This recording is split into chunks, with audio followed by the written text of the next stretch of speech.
Acosta Takuri.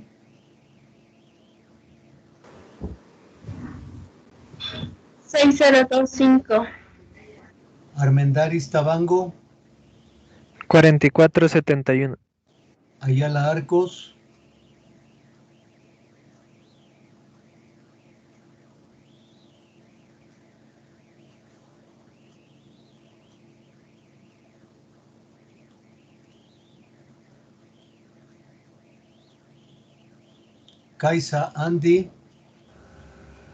5225. Cajamarca.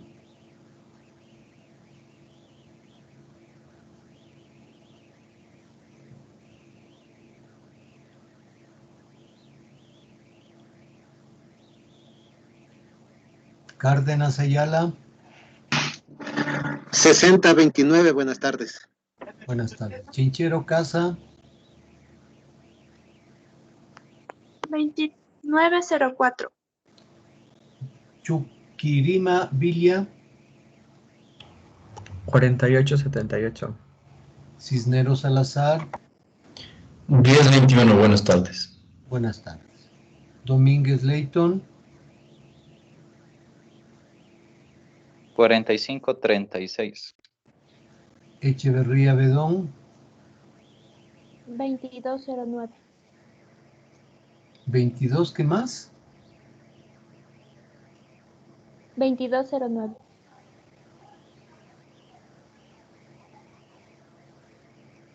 Está equivocada, señorita.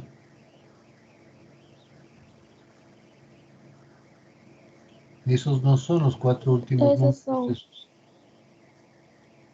De lo que consta en el cédula. Sí, lo que consta en el sistema. No es 09. Pero Flores Sevilla. Buenas tardes, 4813. Gracias. Guañona Erazo. 9573. Jacome Atiencia. 0897. Yumiquinga Terán. 1745. Buenas tardes. Buenas tardes. Pérez Fernández. Buenas tardes. 9720. Buenas tardes. Pinzón Narváez.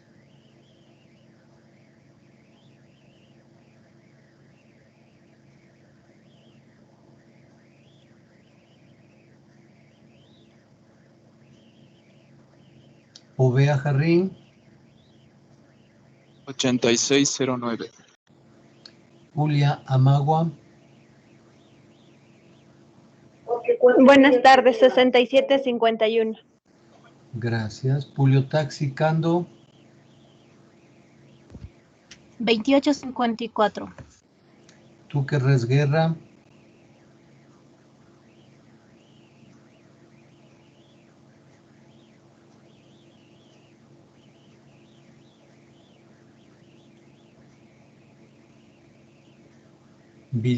'Quinatoa.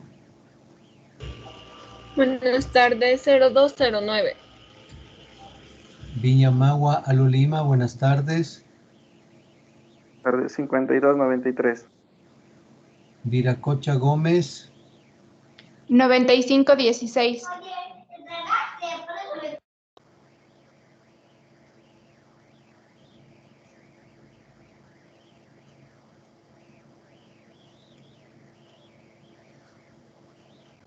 Castillo Guerrero.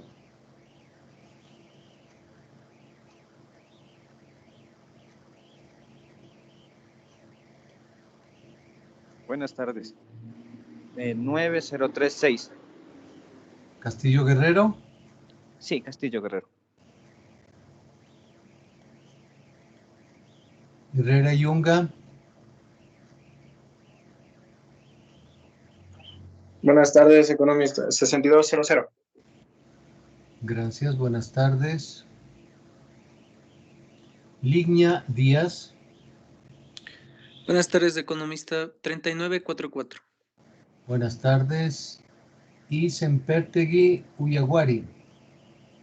Buenas tardes, economista. 3632. Perfecto. Profe. Bien.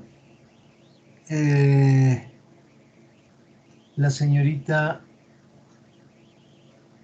representante del aula, por favor. Buenas tardes, economista. Soy Elizabeth Ayala. No sé si tal vez me podría poner en lista. Hágame acuerdo al final. Ya, economista, gracias. La señorita representante del curso. Sí, profe, buenas tardes. No le veo. Ya.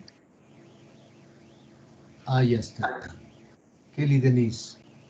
Sí, profe. ¿Me puede usted hacer acuerdo, Kelly, hasta en qué parte estamos de la última presentación? ¿O ya terminamos? Sí, ya terminamos de ver la presentación. Dijo que íbamos a comenzar con la otra presentación. Con una nueva presentación. Ajá. Perfecto. Ya. Antes de comenzar, muchas gracias. Puede dejar de compartir. Ya. Antes de comenzar con la nueva presentación, quiero indicarles que para de hoy en 8 tienen que elaborar un trabajo. Buenas tardes, profe. Soy Alison Túqueres. ¿Puedo un momentito conversar con usted? Al final de la clase, señorita. Lo que pasa es que no se me conectaba y ahorita recién pude entrar. Me avisa al final de la clase. Ya, profe. Bien. Les decía que van a tener que preparar un trabajo grupal. Usted puede, con sus compañeros que usted crea adecuado, puede hacer grupos de máximo 6 y mínimo 5. Van a ustedes a trabajar en una hoja Excel.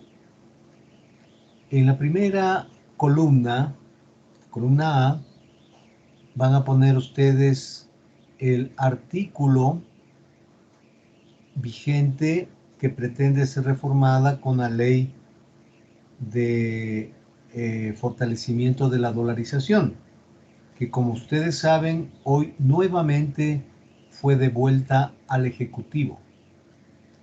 Y fue devuelta al Ejecutivo porque el Legislativo dice que es inconstitucional. Y creo que el Legislativo está en lo correcto. ¿Por qué razón? Porque esa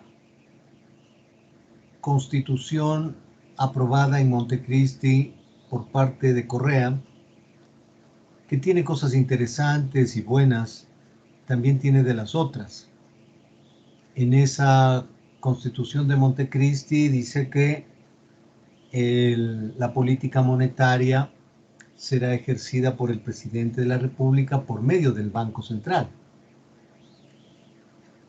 Seguramente este tema de la inconstitucionalidad nace porque al crear un directorio en el Banco Central, este tendría atribuciones de ejecutar la política monetaria. Pero pienso yo que también hay otro elemento político, dos elementos políticos poderosos. Primeramente, que estamos entre la primera y segunda vuelta y ningún legislador, algunos que ya no van a ser nominados, fueron a la reelección, pero la gente dijo que no, como el presidente del Congreso, por ejemplo, Vitardo. Se va a jugar su futuro político aceptando una ley que pone las cosas en orden. En mi criterio, lo fundamental de esa ley para defender la dolarización es que ningún gobierno, este que está por terminar o el próximo y los próximos que vengan, puedan echar mano a la Reserva Monetaria Internacional, que entre otras cosas está conformada con el dinero de la gente, de los depositantes que tienen depositados en los bancos. Recuerden que es un tema fundamental del mercado de dinero, que hace intermediación financiera. La gente va a los bancos, cooperativas y mutualistas y deposita su dinero. Y tal vez en el Ban Ecuador, que es un banco estatal, que funciona igual que un banco privado, va a depositar. Un porcentaje que se llama encaje bancario va a depositarse en el Banco Central. El segundo sistema para proteger la dolarización, antes de que venga Correa y antes que se emite el Código Monetario y Financiero, y obviamente antes que se apruebe la anterior Constitución de Montecristi, decía que debe estar el 100%. Si los bancos depositaron en el Banco Central 3.000 millones de dólares, en el Banco Central, que no es un banco comercial, que es un banco de reserva, debe estar 3.000 millones de dólares. Pero Correa decía, ¿cómo va a ser posible que un país pequeño como el nuestro esté depositando ese dinero, obviamente la Reserva Monetaria, en Londres o en Nueva York, financiando el desarrollo de esos países y nosotros aquí muriéndonos del hambre sin poder hacer obras de desarrollo? Ese era el argumento de Correa. El hecho es que el Banco Central deposita la reserva en documentos de alta liquidez, porque esa es su función. Y se necesita, en el caso de algún problema en el sistema financiero, con ese dinero devolver a los depositantes. Supuestamente que no se va a dar, de que todos los depositantes quisieran retirar ese dinero. El Banco Central no podría devolver a los bancos y los bancos no podrían devolver esa parte del encaje a los depositantes. Es decir, si es que el depositante, supongamos, algo normal y corriente, deposita 100 dólares en una libreta de ahorros, ni siquiera en una cuenta corriente, en una libreta de ahorros, y el encaje está, supongamos, en el 10%. En la contabilidad del banco, el momento que recibe el dinero será fondos disponibles, débito, ingreso, contra depósitos monetarios, cuentas corrientes. Pero al siguiente día, ese banco tiene que depositar 10 en el Banco Central. Entonces, para el Banco Central es una deuda. ¿Contra quién? Contra ese banco. Y ese banco es el 10% que le pertenece a los clientes. Y debitaría a encaje bancario el banco y el Banco Central a fondos disponibles. Entonces, ese segundo sistema decía que tiene que estar el 100%. Ese era uno de los principales candados de la dolarización. Sobre ese dinero, cuando el precio del petróleo comenzó a bajar a partir del 2014 y 2015 en el gobierno de Correa, antes de que termine su mandato en el 2017, vio que ese dinero estaba ahí y echó mano y se sacó más de 7.000 millones de dólares para continuar con sus mega obras, con mega contratos, arreglo entre privados, o también sobreprecios, muchos actos de corrupción. Entonces, eso es lo que pretende este proyecto de ley. Pero, como les digo, hay el tema político, que estamos entre primera y segunda vuelta. Entonces, es básico para su formación tener claro qué está vigente y qué propone Moreno, ya de solucionar el problema de la constitucionalidad y a demandar con esas cumpliendo esas observaciones de la Asamblea, que lo que pretende es demorar para que sea el próximo Asamblea el que tome un tema tan delicado. Pero ¿cuál es el problema? Que si es que no se comienza a tramitar ese proyecto, de aquí a un mes, los primeros días de abril, el Fondo Monetario tenía que entregarle a Moreno y también otros bancos de desarrollo como el Banco Mundial, la CAF, tenían que entregarle dinero en función del cumplimiento del programa económico. Entonces, si es que eso no está tramitándose en el Congreso, como ley de emergencia económica, simplemente el Fondo Monetario no le va a entregar.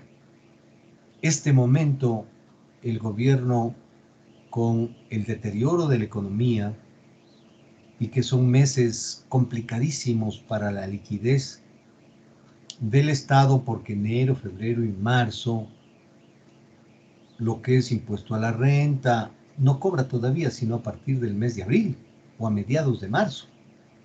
Entonces tiene problemas de caja. Hemos estado conversando con varios burócratas, entre ellos la propia universidad, y no pagan. No pagan a administrativos, peor a los profesores. Eso quiere decir que el Estado tiene problemas de caja, tiene problemas de dinero. Entonces es un problema complicado. Entonces, repito lo que ustedes tienen que hacer.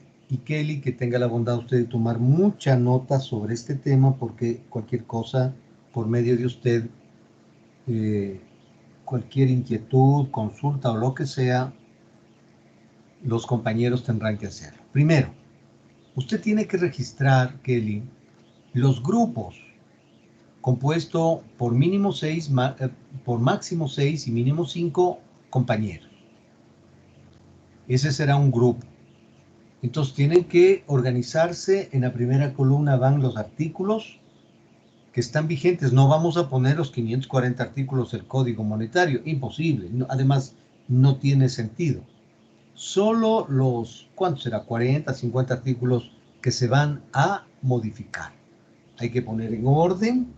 Supongamos que se modifica el 7, que se modifica el 13, que se modifica el 14, que se modifica el 21. Esos nomás van. En el otro lado van el artículo que modifica a ese artículo vigente. En la tercera columna irá el artículo codificado. Digamos que un artículo dice, se elimina el artículo 45. Entonces, en la primera columna está el artículo 45. En la segunda dice, se elimina el artículo 45. En la tercera ya no hay nada, porque ya se eliminó. En la tercera columna hay que codificar las modificaciones. Y una cuarta columna, que eso ya es el trabajo en cada grupo. Recuerde que este trabajo va a ser calificado como nota grupal. Irá el comentario de cada uno de ustedes. Supongamos que en esto de la política monetaria que les digo, dice, usted va a decir, este es el artículo que es inconstitucional. O pondrá, esto está bueno, esto va a ayudar a la dolarización, esto no es conveniente, lo que fuera. Ya es el trabajo en grupo que tiene que hacer esa cuarta columna. Hasta aquí el trabajo que debe ser entregado de hoy en 8 o de hoy en 9. Digamos que sea para del martes que viene, de mañana, en 8 días, de hoy en 9. Sobre lo que acabo de explicar, ¿alguna consulta? ¿Algo no está claro? ¿Alguna petición? ¿Algún comentario? Por favor. Economista, buenas tardes. ¿Quién habla, por favor? Francisco Pinzón. Sí, yo lo escribí en este momento porque tuve problemas con el internet. No me podía conectar. Al final de la clase, Francisco. Al final de la clase, problemas de que no se han podido conectar. Sobre el deber, sobre el trabajo grupal, ¿alguna pregunta?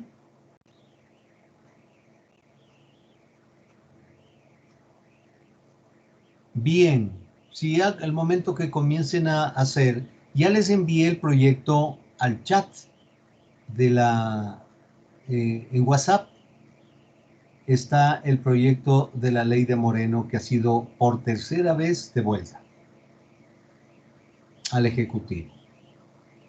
Y ustedes tienen el Código Monetario y Financiero que les envié al comienzo de año mismo, donde están los artículos que actualmente están vigentes. Bien, antes de comenzar ya la presentación, la nueva presentación, voy a volver a tomar lista de las personas que no pudieron contestarme. Ayala Arcos. Presente. Dígame los cuatro primeros números de su cédula. 1726.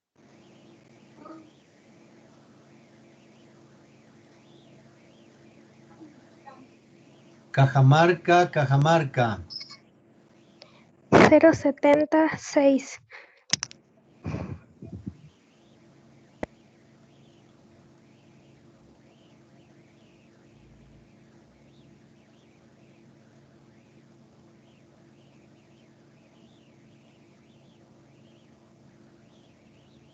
Echeverría Bedón.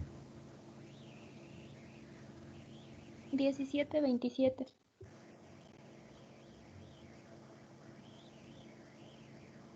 Pinzón Narváez. Buenas tardes, economista. Disculpe, estoy teniendo problemas con el internet. Sus cuatro primeros números de su cédula. 1729. Túquerres Guerra. 1724.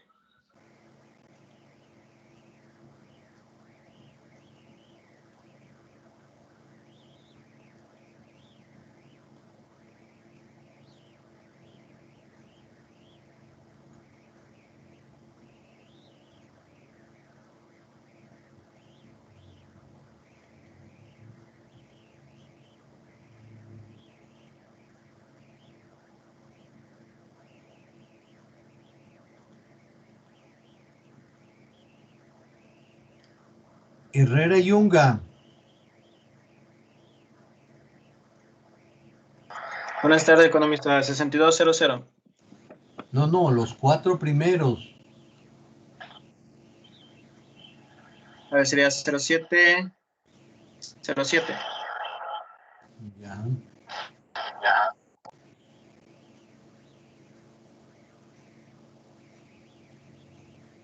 Sempertegui Yaguari. Economista, yo ya le dije, es 1105. Le dije los 4 últimos hace rato. Ya, es que le tengo aquí registrada todavía. Ah, ya, 1105, los primeros.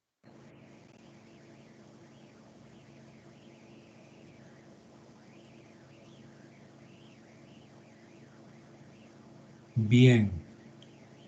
Les voy a compartir la nueva presentación.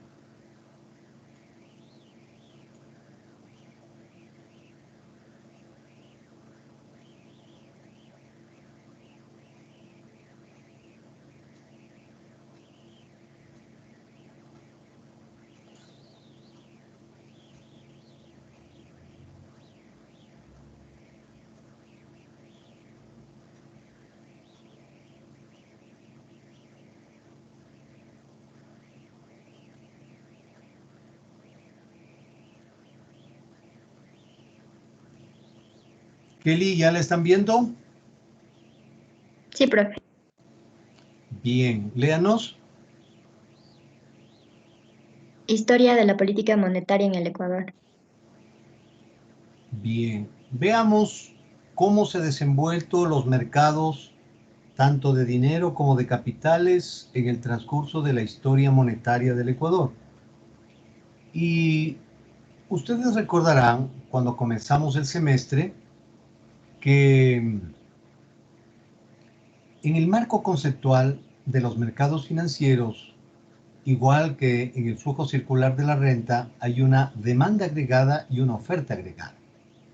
La demanda agregada, que son los hogares, las familias, y la oferta agregada, que son las empresas. Las empresas unipersonales, pequeñas, grandes, son las que generan bienes y servicios que son adquiridas por los hogares, pero ¿en función de qué? Del denominador común, que es el dinero.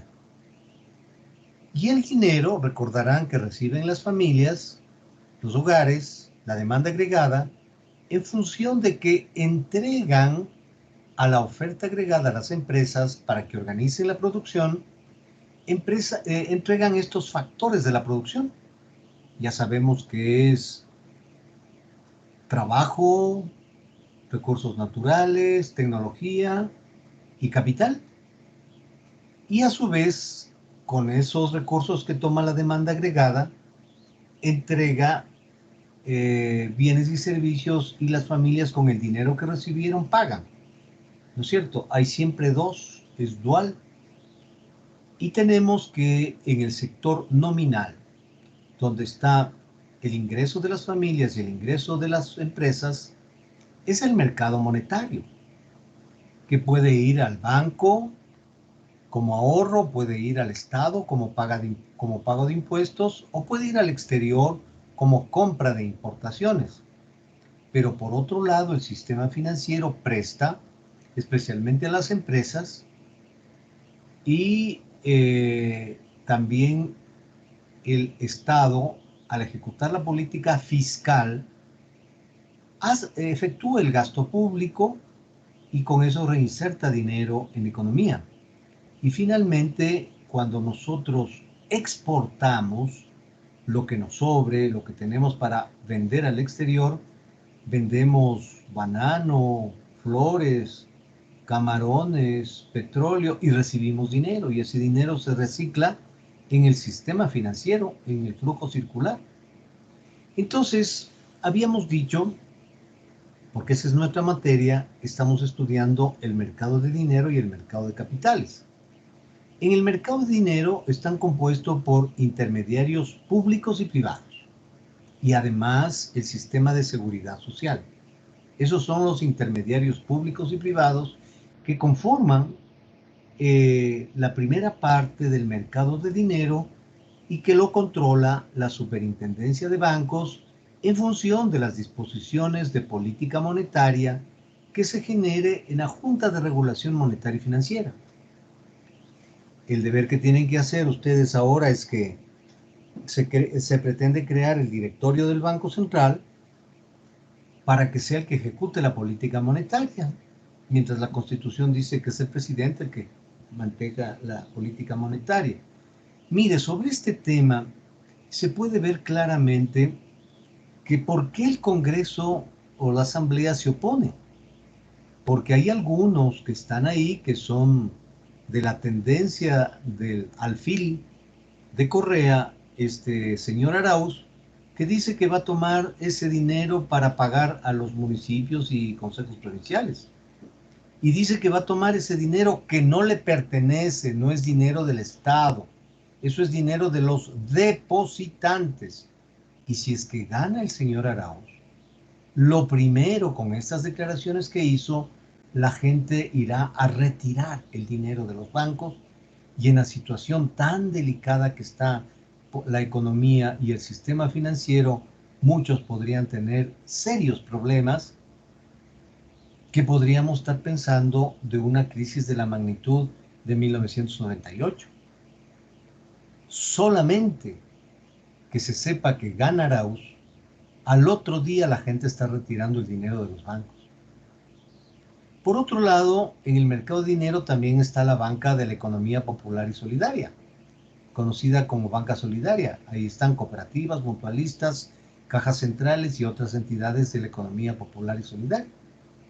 Y en el mercado de capitales, el mercado de valores, ustedes ya saben por qué instituciones está compuesta el mercado de valores, que a diferencia del mercado de dinero no hace intermediación financiera, facilita que se encuentren los emisores y los inversionistas, nada más. Y el mercado asegurador, donde están los públicos y privados, y en el mercado asegurador, que está bajo el control de la Superintendencia de Bancos, todo el sistema de seguridad social, es decir, el sistema asegurador público. Por el lado del ahorro recibe aportes, y por el lado del ingreso al flujo circular paga prestaciones. Mientras que en el sistema asegurador privado se contrata una póliza de seguros y hay que pagar una prima por el lado del ahorro. Pero por el lado de el ingreso al flujo circular está el pago de los siniestros, a quien le sucede un hecho fortuito. Entonces, ese es el marco conceptual, o sea, todo lo que hemos estudiado y especialmente todo lo que usted tiene en los 2 documentos del INCAE y todo lo que usted tiene en los 3 primeros capítulos del libro, que usted ya tiene que estar estudiando porque ya en 15 días le estoy tomando ya la evaluación final.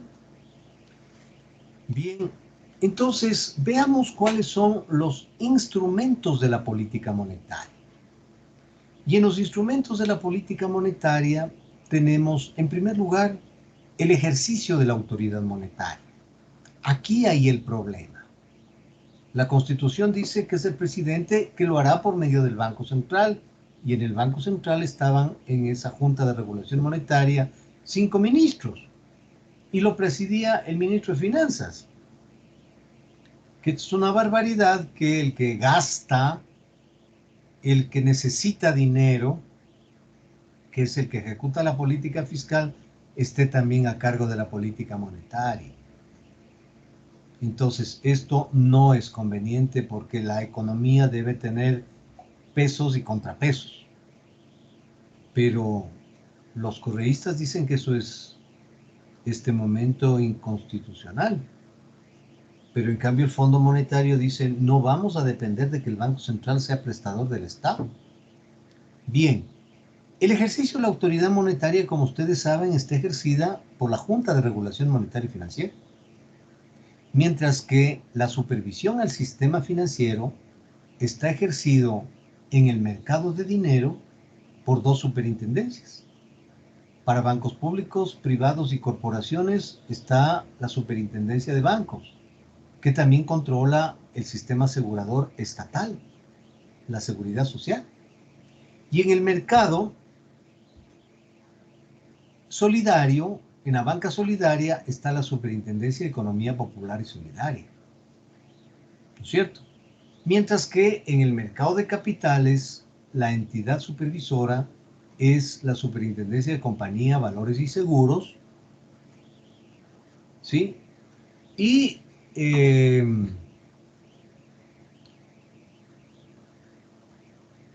tiene a cargo las entidades del mercado de valores y las entidades del mercado asegurador privado. Seguros, compañías de seguro y reaseguros privadas. Uno de los instrumentos de la política monetaria es la fijación del tipo de cambio, es decir, el ejercicio de la política cambiaria. ¿Cuánto es el valor de una moneda nacional frente a las monedas extranjeras? Y por el otro lado, la fijación de las tasas de interés, que no es otra cosa que el punto de equilibrio entre oferta monetaria y demanda monetaria. El dinero es otro bien de la economía que tiene características especiales. Está fluyendo en la economía como la sangre en un organismo. Entonces, este es un instrumento importantísimo en la política crediticia que es parte de la política monetaria. ¿Cuál es el costo del dinero en función del riesgo, en función del tiempo que es otorgado un crédito? Luego vienen los tipos de crédito que también es parte de la política crediticia. Entonces aquí tenemos crédito productivo, crédito comercial. El crédito productivo tiene 3 estamentos, como ustedes saben: corporativo, empresarial y pymes, de acuerdo al nivel de ventas.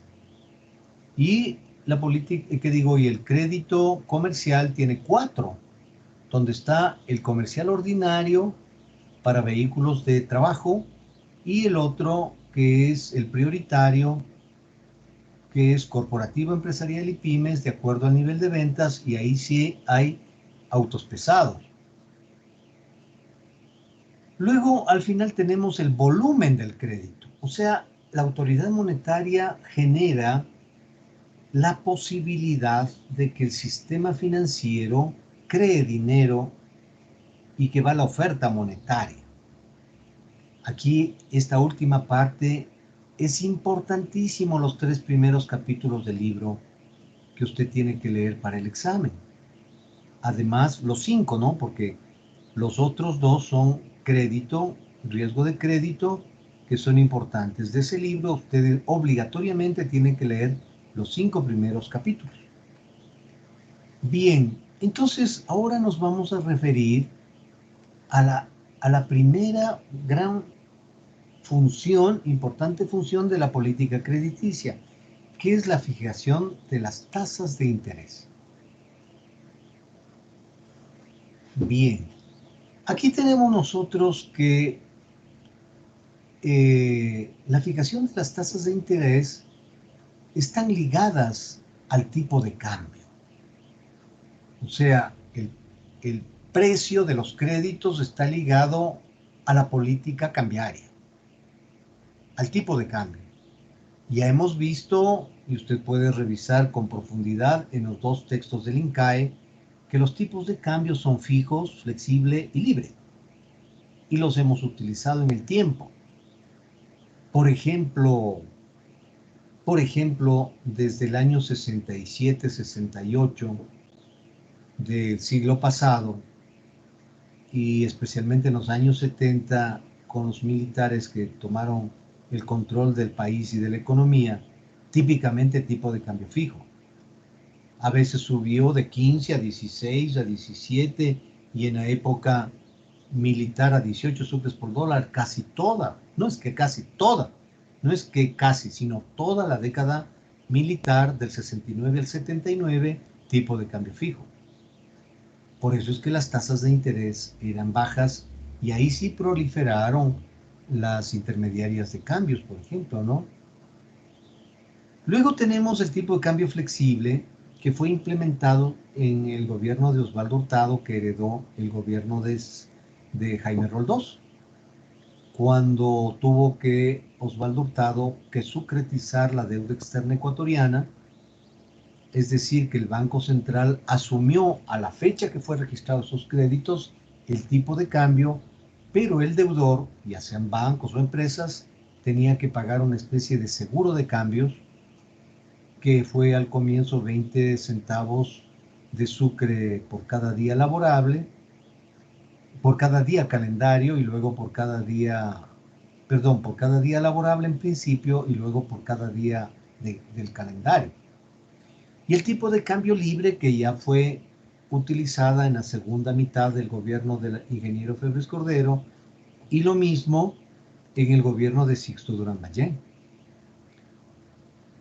El tipo de cambio fijo, cuando el tipo de cambio es libre, es conveniente que las tasas de interés sean también libres, es decir, sean tasas de interés de mercado, para que no haya ataduras y se subvalúe o se sobrevalúe la divisa en función de las tasas de interés. Aquí nos hacemos una importante pregunta, ¿no? ¿Es la dolarización un tipo de cambio fijo? La respuesta es no solo fijo, recontra fijo, porque eso es lo que nos ha dado cierta estabilidad económica, que no sean los gobiernos los que abusen de la devaluación monetaria que va en perjuicio de la gente que tiene salarios fijos, que supuestamente reciben más dinero, pero después todo está más caro y resulta que el remedio es peor que la enfermedad. Entonces, esas reglas macroprudenciales, esas reglas que fundamentaron la dolarización, necesariamente hay que implantarlas para que funcione la dolarización. Y aquí viene esta pregunta: ¿es conveniente en una economía dolarizada como la nuestra? ¿Sí? Solamente hay 3 países. El más antiguo, Panamá, que su economía está dolarizada y simplemente existe una moneda nacional de referencia, que es el Balboa. El que descubrió y fundó Panamá. Y Panamá fue una provincia de Colombia, una provincia al norte de Colombia, que fue canjeada por la isla San Andrés y dinero que recibió Colombia por la entrega de ese territorio para construir ahí el canal de Panamá, en función de que no era conveniente, como fue la primera idea, de construir a través de Nicaragua, por el lago de Nicaragua. Entonces, el otro país que está dolarizado es El Salvador. Miren, ahora está ahí un señor Bukele, que está haciendo algunas cosas interesantes. Políticamente cuenta con el respaldo. ¿Y el Ecuador? Sí. Entonces, más antiguo, Panamá, después viene el Ecuador, y luego vinieron los salvadoreños a aprender en el Ecuador para dolarizar la economía. Y están dolarizados. Entonces la pregunta es conveniente que una economía dolarizada, las tasas de interés sean fijadas por la autoridad monetaria. Aquí se dice, ¿no es cierto?, que cuando hay tipo de cambio fijo, las tasas de interés deberían ser fijadas por la autoridad monetaria.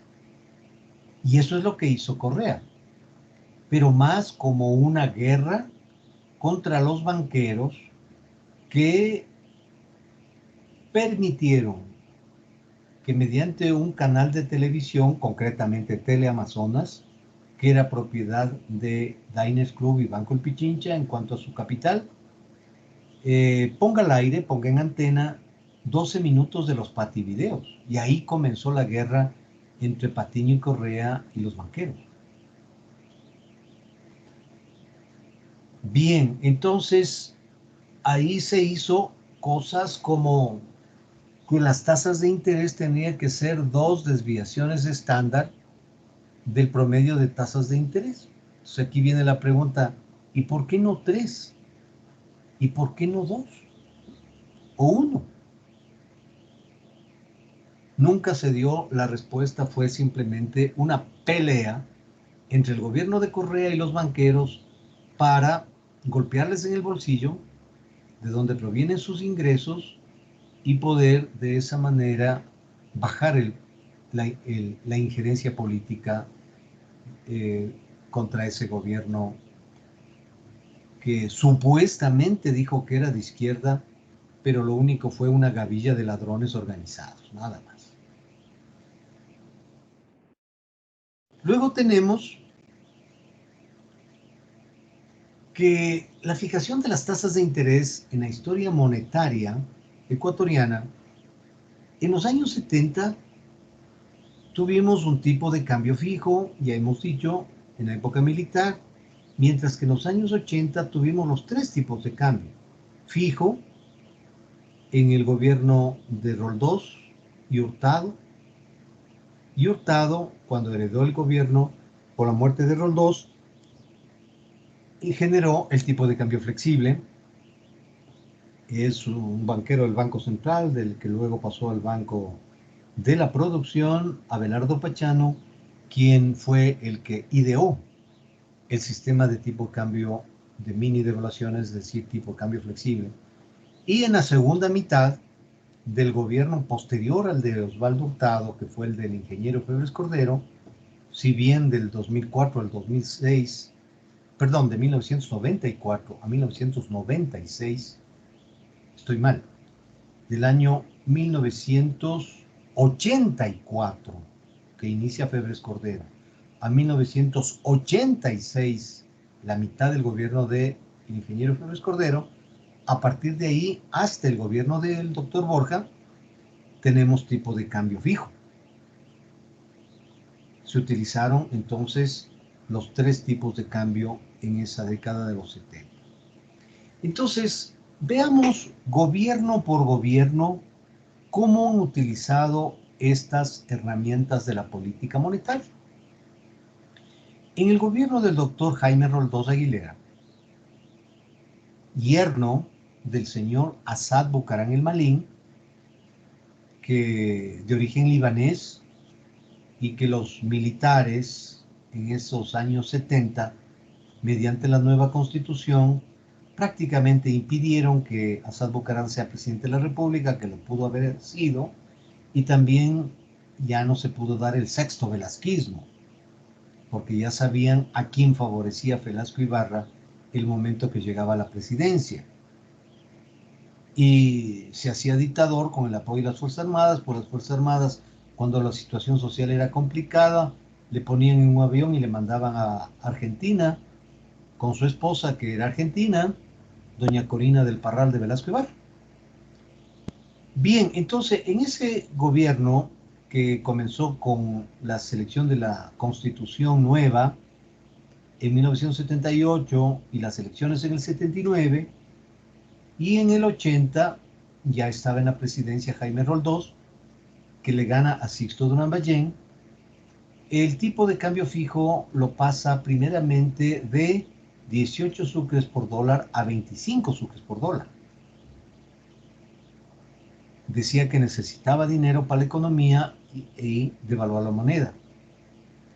Cuando muere Roldós el 24 de mayo de 1981 y toma la posta el vicepresidente, el doctor Osvaldo Hurtado, él macro devalúa la moneda de 25 a 33 y comienzan las mini devaluaciones, es decir, el tipo de cambio flexible. En el gobierno del doctor Osvaldo Hurtado tenemos prácticamente en todo su ejercicio tipo de cambio flexible, porque se devaluaba 20 centavos por día laborable en principio, después por día calendario, pero quien había registrado sus deudas en el Banco Central, y la mayoría, más del 90%, sucretizó esa deuda a 3 años, en 3 años hay 6 semestres, y por cada semestre se cobraba 6 sucres por dólar, 6 por 5, 30, entonces se devaluó de manera flexible 60 sucres, más los 33 iniciales, el dólar llegó a valer casi 100 sucres el dólar. Y las tasas de interés sí fueron fijas, añadiendo que había cierta parte de flexibilidad y una parte fija y una parte libre. En el gobierno del ingeniero Febres Cordero, quien diseñó verdaderamente la política monetaria fue el señor Alberto Dají Garzosi, que fue un alto funcionario del Banco Central. En esta época, los 2 primeros años, como dije hace un rato, el ingeniero Febres Cordero, como el dólar con Hurtado estaba en cerca de 100 sucres por dólar, macro devaluó a 110. Y comenzó a que la sucretización ya no iba con ese seguro semestral, sino dejó congelado ese valor y cargándole las pérdidas del diferencial cambiario al Banco Central, ocasionándole en esa época un déficit cuasi fiscal. Así se denominó. Y especialmente aquí se produjo un problema en cuanto a la cotización del dólar. Porque ustedes comprenderán que cuando Jaime Roldós toma el poder, inicia con macro devaluándole de 18 a 25 y Hurtado lo deja casi en 100, es decir, se macro devaluó 4 veces. Cuando toma Febres Cordero, lo macro devalúa a 110 y en el mercado libre se vendía al final de su ejercicio a más de 400 sucres por dólar, a cerca de 450 sucres por dólar. Pero una parte quedó a precios del Banco Central, $1 de intervención, en alguna que parecía estupidez en ese momento decir que era un mercado libre controlado. Así le pusieron, y el autor de esa breve frase fue el gerente del Banco Central, en ese momento Rodrigo Espinosa Bermeo. Entonces hubo una diferencia entre el mercado de intervención del Banco Central en 250 y en el mercado libre que superaba los 400 sucres por dólar. Entonces Febres Cordero al comienzo de su gestión lo tomó en 100 y le dejó en 400, más de 400, 4 veces. En eso, en cuanto a las tasas de interés igual, ¿no? Cuando hubo tipo de cambio fijo a 110, las tasas de interés eran fijas. Pero cuando el señor Alberto Dají Garzosi, con la resolución 101-86, crea las pólizas de acumulación, los certificados de depósito, etcétera, pone a tipo de cambio de mercado, es decir, tipo de cambio libre, a tasas de interés libres, y el tipo de cambio también libre, aunque había este dólar de intervención. Pero lo fundamental es que por la tendencia del tiempo, la moneda ecuatoriana se devaluó 4 veces en 2 gobiernos consecutivos, cada vez. Y lo mismo sucede en el gobierno de Rodrigo Borja. Pasa el equipo económico del doctor Hurtado al equipo económico del doctor Borja, y es por eso que macro devalúa al comienzo Abelardo Pachano, que pasó a trabajar como alto ejecutivo de la Junta Monetaria en el Banco Central, macro devalúa a 390 sucres por dólar, porque sonaba más bonito que decir más de 400, y comienzan nuevamente las mini devaluaciones. Es decir, implanta nuevamente el tipo de cambio flexible. Y las tasas de interés fueron híbridas, una parte fija y una parte libre. Y es por eso que al final de la administración del doctor Rodrigo Borja Ceballos, que tomó el gobierno después del ingeniero Febres Cordero, lo deja en alrededor de 1.600 sucres por dólar. Es decir, 4 veces. O sea, 3 gobiernos, el sucre en relación al dólar se depreció 4 veces. Es una constante del comercio internacional. Pero aquí viene el gobierno del arquitecto Sixto Durán Ballén, que con ustedes hemos visto ese enorme cambio de las leyes que hubo. En el año 93, porque él tomó el poder en agosto del 92, en el 93 aprueba la nueva ley del mercado de valores, aprueba la ley de modernización del Estado, aprueba adicionalmente el proyecto MOSTA, que tiene que ver con la modernización del Estado, y la ley de presupuestos. Y en el 94 elimina la Ley General de Bancos que venía desde la Comisión Keimerer y pone en vigencia la Ley Orgánica de Instituciones del Sistema Financiero, y elimina también la Ley de Sociedades Financieras que venía desde el gobierno militar de los años 70. Pero ¿qué pasó en la parte monetaria? Tuvimos problemas en esa administración que deterioraron enormemente la figura de Sixto Durán Ballén. Algunos actos de corrupción que serían para ahora juego de niños, lo que sucedió en ese gobierno. Apenas un crédito de $800,000 a una empresa que no tenía capital, que era de un pariente del arquitecto Sixto Durán Ballén, que la corporación financiera le prestó $800,000 y le pusieron caso Flores y Miel. Lo fuerte fue los bonos que compró el Instituto Ecuatoriano de Seguridad Social.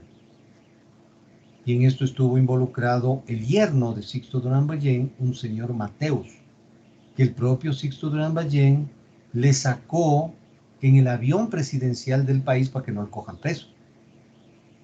Y también él, como aprobó la nueva ley del mercado de valores, quería que la seguridad social también una parte sea privada.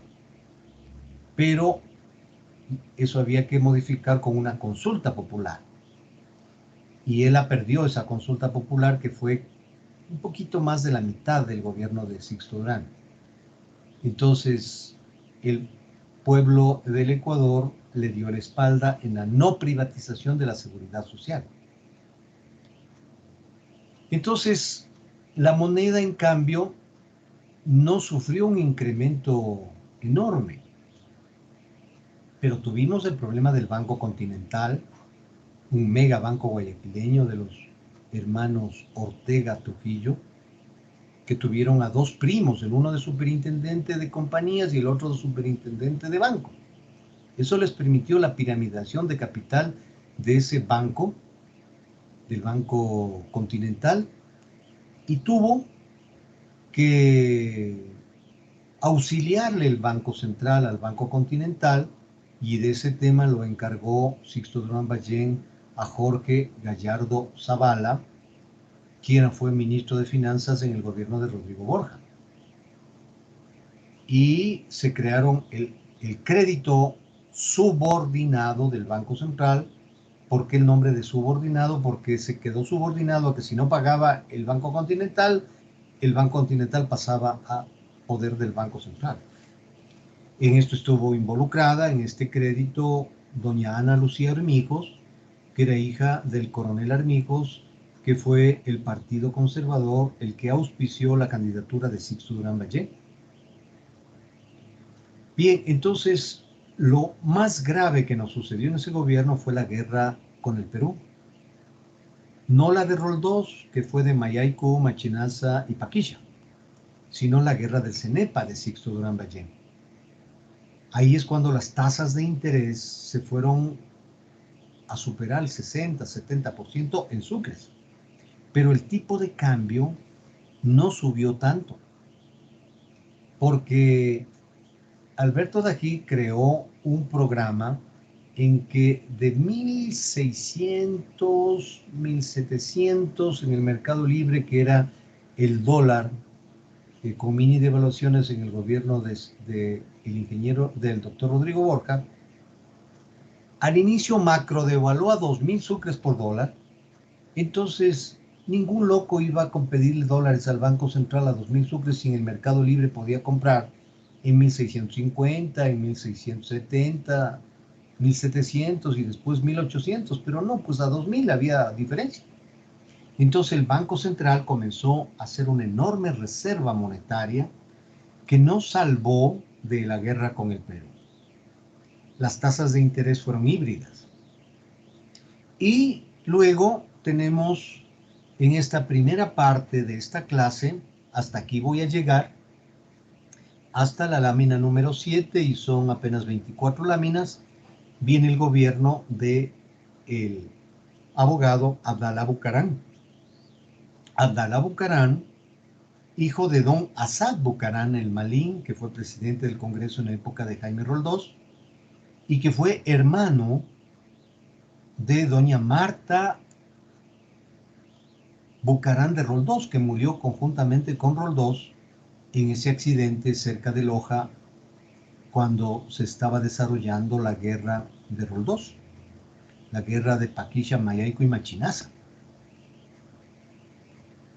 Y la gente, como hoy, estaba muy molesta con los políticos, y dijeron, bueno, de una vez que se friegue, de una vez. Y eligieron a un corrupto que lo acaba de demostrar, en que muy hondamente Jacobito, el flaquito hijo de Abdalá Bucarán, ya saben que a veces hay que ser irónico, el arruinado celebró en una discoteca su primer $1.000.000. ¿De dónde, pues? De las aduanas.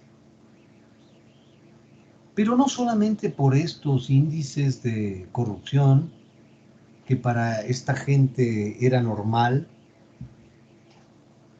también la gente se molestó por el incremento del precio del gas, por pensar en hacer la convertibilidad de la moneda, producto de que un paisano libanés, igual que Nebot, igual que Maguad, igual que Álvaro Dají, libaneses todos, estaba de presidente en Argentina. El señor Carlos Menem, casado en segundas nupcias con una reina de belleza chilena, la señorita Boloco, que acaba de morir hace poco nomás, de más de 90 años. Entonces él pidió el asesoramiento de Argentina mediante una fundación que se llamaba Fundación Mediterráneo, y vino uno de sus principales ideólogos, el señor Domingo Cavallo, de origen italiano, sus padres, por eso su apellido, y no era porque era un caballo, sino que así se pronuncia en italiano, Domingo Cavallo, hizo la convertibilidad en Argentina para también luchar contra el problema de la depreciación de la moneda argentina, que eran los pesos argentinos, y creó el austral, de 1 a 1. Un austral, un dólar. Entonces, aquí Abdalá Bucaram quiso hacer lo mismo a 3.000 sucres por dólar. Porque al final de la administración de Sixto Durán Ballén, el dólar se había duplicado, no había sido la constante de 4 veces, como habíamos dicho en 3 gobiernos anteriores, ya de tipo constitucional, después de la dictadura militar, que si bien fue una dictadura muy, ¿qué puedo decir?, proclive por los intereses nacionales, por el petróleo, como todo gobierno tuvieron problemas como el haberle asesinado en esa época militar a un político guayaquileño que se oponía a la dictadura, el economista Abdón Calderón Muñoz, padre de Cecilia Calderón,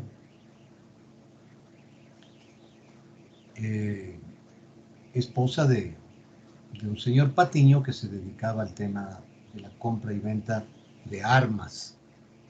Entonces ahí un ministro de gobierno en esa época militar asesinó, así mismo como hoy se ve en moto, 2 personas. El que le asesinó era un famoso gordo Lucho, que nunca se supo si le mataron o fue a vivir afuera. Le mataron saliendo del templo masónico a Abdalá Bucaram, a Abdón Calderón, y ese gobierno también al final estuvo muy desprestigiado, el gobierno de los militares. Entonces,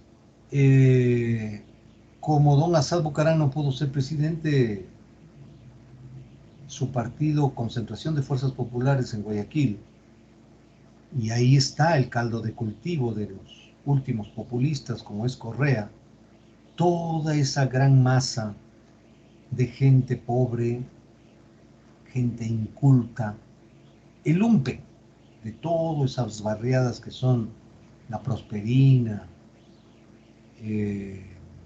Marta de Roldós y todo el sector de la Ría, donde está todo eso que la gente vive en el fango y en el agua. Entonces, esa gente, que son muchísima gente, eligieron, y este gobierno tuvo desde el comienzo muchísimos problemas de corrupción. Fue Abdalá Bucaram quien le puso en la Junta Monetaria, de presidente de la Junta Monetaria, a manejar los temas de Junta Monetaria, a Álvaro Noboa. Ahí es cuando Álvaro Noboa se encuentra con el poder y sabía lo que es las mieles del poder, que después, como ustedes saben, ha competido 5 veces y creo que quería ir por la 6ª vez por la presidencia de la República, y especialmente para recuperar su hacienda La Clementina, que le fue quitada por el gobierno de Correa, por el tema de impuestos, de pago de impuestos. Bien, regreso y finalizo con el gobierno de Abdalá Bucaram, porque ustedes todo lo que les estoy diciendo tienen que escribirlo, tienen que tener su trabajo individual al día. Obviamente que no revisaré mañana, pero sí el próximo lunes, a ver cómo están. Entonces, en el gobierno de Abdalá Bucaram, como la moneda estaba, superaba más o menos los 3.000, 3.100, 3.200, o sea, 2 veces, no 4 veces, dijo, es el momento de hacer la convertibilidad de $1 por 3.000 sucres. Pero antes de que hiciera eso, ya fue defenestrado. Y las tasas de interés también en esa época fueron híbridas. Una parte era fija, especialmente una parte de las tasas activa y tasa pasiva del Banco Central, y una parte era libre. Era una tasa de interés híbrida.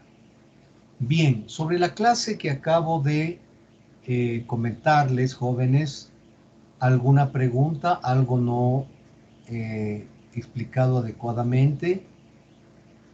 ¿Algo no está claro? Miren que si es que los mercados de dinero y capitales sería un tren, la política monetaria son los rieles. Un riel es la política cambiaria y la otra, o sea, el tipo de cambio, y la otra, las tasas de interés. Tienen que ir así paralelas. Si la una es libre, si el tipo de cambio es libre, las tasas de interés también deberían ser de mercado, pero van de manera paralela. Cuando ha habido tipo de cambio fijo, es conveniente que la autoridad monetaria también haga que las tasas de interés sean fijas. Así ha sucedido y así se piensa que es lo más adecuado para la política monetaria. ¿Alguna pregunta?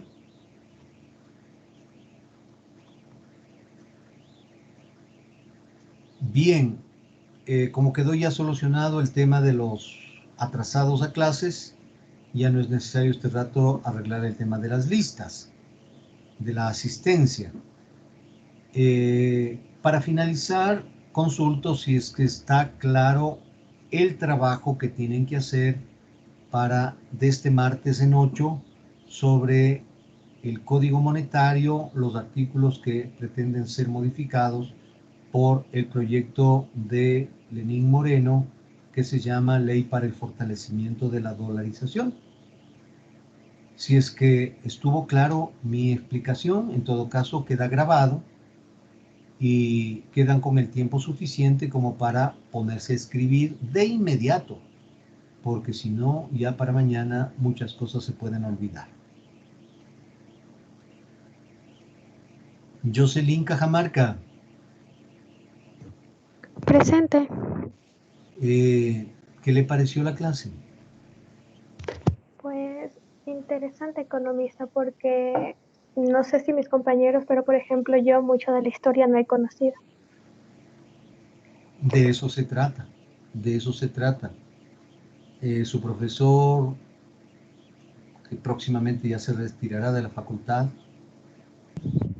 tiene escritos 7 libros sobre este tema. Entonces usted en la clase, por eso mi insistencia de que asistan a clases, porque usted se beneficia de más de 40 años de docente y de investigador y de haber trabajado en el Banco Central, en la Superintendencia de Bancos, en el Banco de Fomento, en el Banco de la Vivienda, en cooperativas, en casas de valores, etcétera, ¿no? Y es por eso que estamos al frente de estas materias que son profesionalizantes. Así que es la parte posiblemente más interesante, aunque toda la materia es espectacular, ¿no?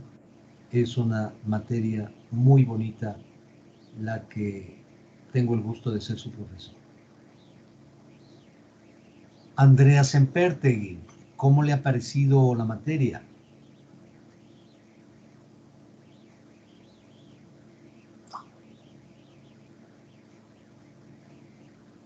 Andrea ya llegó a la casa.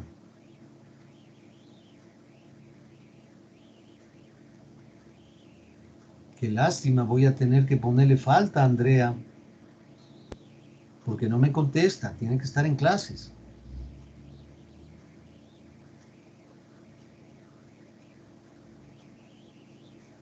Yo sé que tienen que trabajar, todas esas cosas, pero es importante que estén en clases y si no me contesta, con seguridad, yo mañana le tomo lección.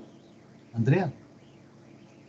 Así que Kelly, haga el favor de avisarle a Andrea que parece que dejó puesto el computador y se mandó a cambiar. ¿Me escuchó, Kelly? Sí, profe. Ya le escribo. Que pasen bien, hasta mañana. Hasta mañana, profe. Gracias. Gracias a Hasta ustedes. mañana, profe.